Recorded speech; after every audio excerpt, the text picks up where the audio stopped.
Bonjour à toi et bienvenue dans ce nouvel épisode de podcast, ton espace de douceur et de clarté pour une vie plus saine, plus alignée et plus sereine. Aujourd'hui, nous allons aborder un tournant essentiel, celui du passage à l'action. Ce moment où les rêves quittent le royaume de l'imaginaire pour s'ancrer dans le réel. Ce moment où l'on cesse de penser pour commencer à marcher, où l'on cesse d'attendre pour enfin avancer. Je suis Emmanuel Delplanque, sophrologue, coach bien-être et nutrition et concepteur de programmes de méditation thématique. Ma mission, tu le sais, est de t'accompagner avec bienveillance vers une vie où ton corps, ton esprit et ton énergie vibrent à l'unisson, où chaque pas que tu poses est un pas conscient, nourri de sagesse et d'élan. Alors, est-ce que tu es prêt à sortir de l'attente, à déverrouiller les portes intérieures, à dire oui à ce que ton cœur appelle depuis longtemps? Eh bien, allons-y. Tu peux passer des heures à réfléchir, des jours à visualiser, des semaines à planifier, et tout cela est précieux. Mais sans action, tout reste au stade du rêve. Rien ne prend forme, rien ne s'ancre dans la matière. C'est comme une graine que l'on garde au creux de la main, en espérant qu'elle fleurisse sans jamais la planter. L'action, c'est ce souffle de vie que l'on insuffle à ses projets.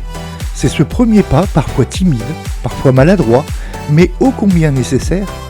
C'est ce moment où l'on cesse de penser et où l'on commence à incarner, à matérialiser, à donner une forme concrète à ce qui vibrait encore à l'état d'idée.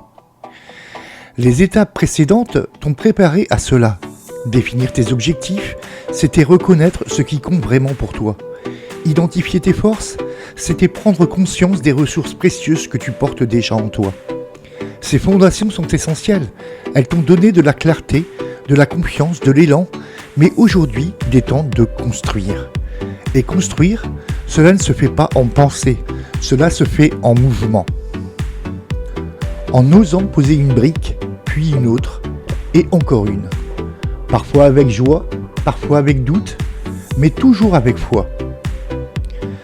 Car ce n'est pas le rêve qui crée la réalité, c'est l'action. Ce n'est pas l'intention seule qui transforme la vie, mais l'engagement concret, répété, vibrant. L'action est cette magie simple et puissante qui transforme une vision intérieure en manifestation tangible. Tu peux méditer sur ton objectif, l'afficher sur un mur, l'écrire chaque matin, mais si tu ne fais rien pour l'approcher, il reste une étoile au loin. Belle, mais lointaine. Alors que si tu avances, même d'un seul pas, tu réduis la distance. Tu crées du lien entre toi et ton rêve. Comme j'aime à utiliser des formules simples, objectif plus action égale accomplissement. C'est aussi simple que cela et aussi profond. Alors aujourd'hui, ne te demande pas si tu es prête à faire le grand saut. Demande-toi quel est le prochain petit pas que je peux poser maintenant. Car ce sont ces petits pas, posés avec constance, qui construisent les grandes destinées. Parce que entre envie et action, il y a un pont invisible, un passage subtil entre ce que l'on désire et ce que l'on ose concrétiser. Et parfois, ce pont semble trop fragile, trop incertain. Il tremble sous nos pas. Alors on hésite, on doute, on s'arrête au bord du chemin. On se dit qu'on avancera demain, que ce n'est pas encore le bon moment, que l'on a besoin de plus de temps, de plus de clarté, de plus de confiance. On se trouve 1000 raisons, 1000 détours, 1000 justifications, et pendant ce temps, l'appel reste là, silencieux, patient, mais présent. Peut-être que toi aussi, tu t'es déjà promis d'agir, de bouger, de transformer. Tu as ressenti cet élan vibrant, cette pulsation douce dans ton ventre ou dans ton cœur. Tu t'es dit, cette fois j'y vais. Et pourtant, les jours ont passé et rien n'a changé. Pourquoi ? Parce que l'action effraie. Elle met en lumière nos peurs, nos blessures, nos croyances les plus profondes. Elle fait remonter à la surface ce que l'on pensait avoir enterré. L'action nous expose. Elle nous oblige à sortir du connu, à quitter la rive du confort pour entrer dans le courant vivant de l'inconnu. Et pourtant, elle est le seul vrai chemin vers notre vérité. C'est dans l'action que l'on se découvre, que l'on se façonne, que l'on devient. Car ce n'est pas tant le résultat qui compte, mais le fait d'avoir osé, d'avoir avancé malgré les tremblements, d'avoir choisi la vie plutôt que la peur.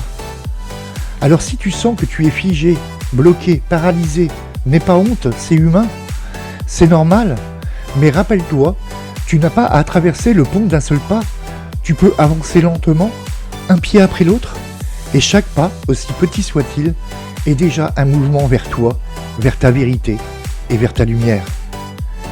Il y a dans notre esprit comme des nuages invisibles qui voilent parfois notre élan. 3 ombres principales qui reviennent encore et encore dès que l'on envisage de faire un pas en avant. 3 formes subtiles de résistance qui méritent d'être vues, reconnues et doucement traversées. Premièrement, le temps. Je n'ai pas le temps. On prononce cette phrase avec une telle sincérité qu'elle en devient presque une vérité. Et pourtant, le temps, ce n'est pas quelque chose que l'on a, c'est quelque chose que l'on prend. Le temps n'est pas une contrainte extérieure, il est un miroir de nos priorités. Quand tu dis « je n'ai pas le temps », tu dis en réalité « je choisis de consacrer mon temps à autre chose ». Et c'est ok, il n'y a pas à culpabiliser, mais le reconnaître, c'est reprendre ton pouvoir. Ce n'est plus le temps qui décide pour toi, c'est toi qui décides de ce que tu fais de ton espace dans ta vie. Deuxième point, la peur. Ah, la peur. Fidèle gardienne du connu. Elle se glisse dans chaque faille, chaque coin de doute, chaque espace de transformation. Elle prend 1000 visages, la peur d'échouer, de ne pas être à la hauteur, d'être jugé, rejeté. Mais aussi, et c'est parfois plus subtil, la peur de réussir, de grandir, d'incarner pleinement qui tu es. Mais tu sais, la peur n'est pas une ennemie, elle est une messagère, elle vient t'interroger. Est-ce que c'est bien ce que tu veux? Es-tu prêt à franchir cette étape? Elle te pousse à la clarté, à l'engagement. Et si tu oses lui répondre oui, alors elle perd de sa force, elle s'adoucit, elle recule devant la détermination du cœur. Troisièmement, le j'essaie. C'est peut-être le mot le plus piégeant de notre vocabulaire. Ce mot tiède, flou, sans ancrage, j'essaie, donne l'illusion de l'action sans engagement. Il est comme un pied dans l'eau sans jamais plonger, comme une promesse que l'on ne s'adresse pas vraiment. Alors je t'invite à transformer tes « j'essaie » en « je choisis ». Remplace « j'essaie de me lever plus tôt » par « je choisis de me lever à telle heure ». Tu sentiras instantanément la différence dans ton corps, dans ton énergie, car ce que tu choisis avec clarté, tu le portes avec force. Maintenant, développons ensemble ce petit exercice pour qu'il devienne ton guide précieux vers la concrétisation de tes rêves.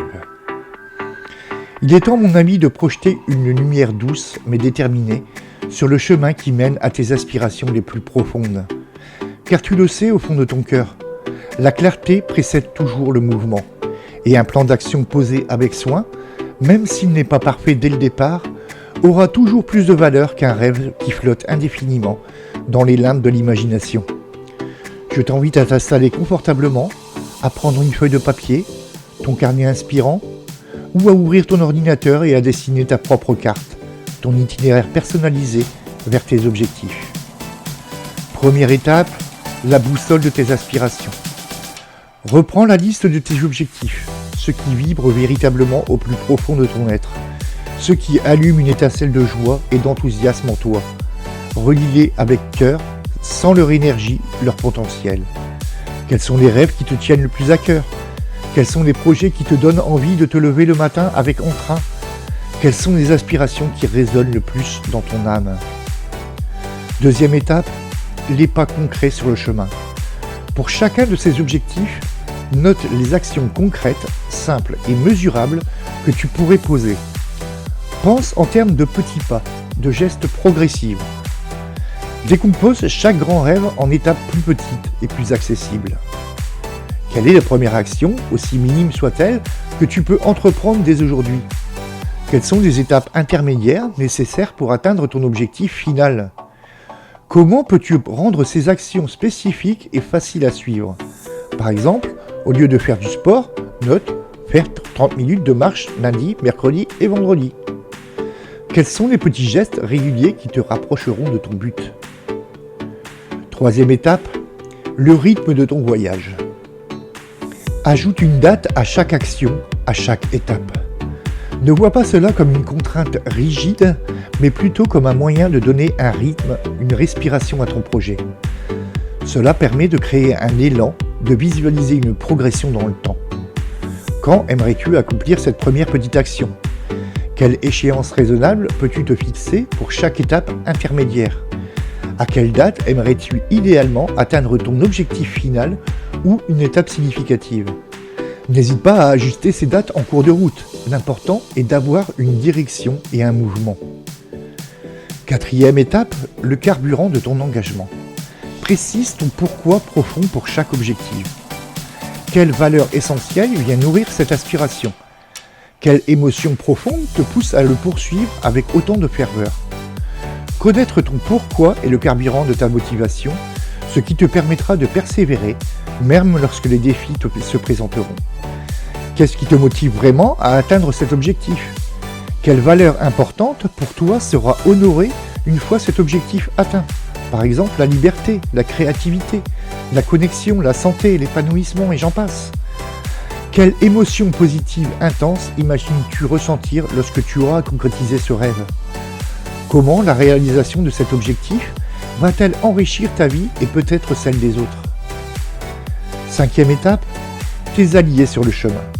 Enfin, il faut lister les ressources nécessaires pour atteindre chacun de tes objectifs. Fais la distinction entre celles que tu possèdes déjà et celles qu'il te faudra aller chercher. Ces ressources peuvent être matérielles, un livre, un outil, un équipement, humaines, une personne de confiance, un mentor, un réseau, immatériel, une formation, un apprentissage, un espace de temps dédié, ou même une qualité intérieure à cultiver, une dose de confiance, de patience, de persévérance. De quoi as-tu concrètement besoin pour avancer vers cet objectif ? Qui pourrait t'aider ou te conseiller ? Quelles compétences ou connaissances aimerais-tu acquérir ?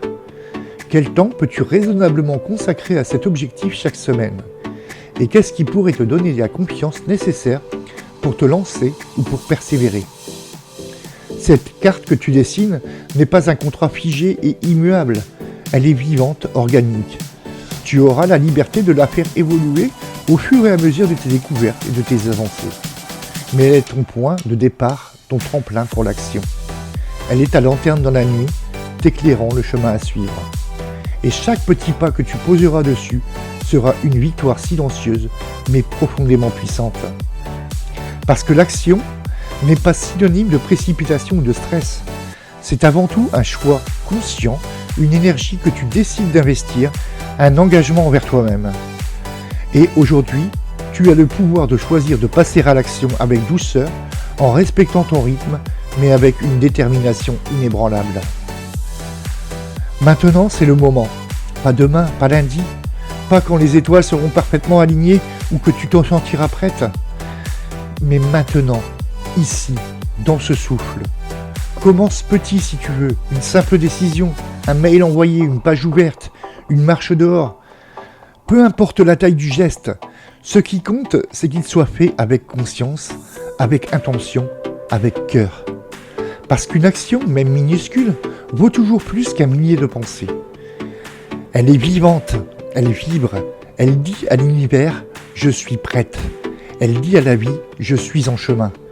Et c'est ainsi que tout commence, par un petit « oui » chuchoté du bout des lèvres, un pas, puis un autre. La vie ne se transforme pas uniquement dans les prises de conscience, elle se transforme dans les choix, dans les gestes, dans le mouvement. Ce n'est pas la compréhension qui crée le changement, c'est l'engagement. C'est l'action portée par le cœur ancrée dans le réel. Tu es prête, même si tu en doutes, même si tu trembles un peu. Tu n'as pas besoin d'être parfaite, tu as juste besoin d'être vraie. De dire oui, oui à ton rêve, oui à ton élan, oui à cette version de toi qui ne demande qu'à éclore. Alors vas-y, pose ce premier pas, aussi simple, aussi imparfait soit-il, et tu verras, le chemin se dessinera sous tes pieds. Parce que la vie répond toujours à l'amour que l'on met dans nos actions. Si cet épisode t'a inspiré, n'hésite pas à le partager. Peut-être que quelqu'un autour de toi attendait précisément ces mots pour avancer. Tu peux aussi me soutenir en notant ce podcast avec 5 étoiles ou en m'écrivant un petit mot, cela me touche toujours beaucoup. Et pour continuer à nourrir ton élan, Retrouve-moi sur Instagram, Facebook ou encore YouTube sous Emmanuel Delplanque ou encore Emmanuel Natural Beauty en fonction de la plateforme. Et si tu veux partager ton passage à l'action, n'oublie pas le hashtag Emmanuel Bien-être, j'adorerais te lire. Je t'embrasse tendrement et je te dis à très bientôt pour une nouvelle exploration du cœur. Avec toute ma tendresse, Emmanuel.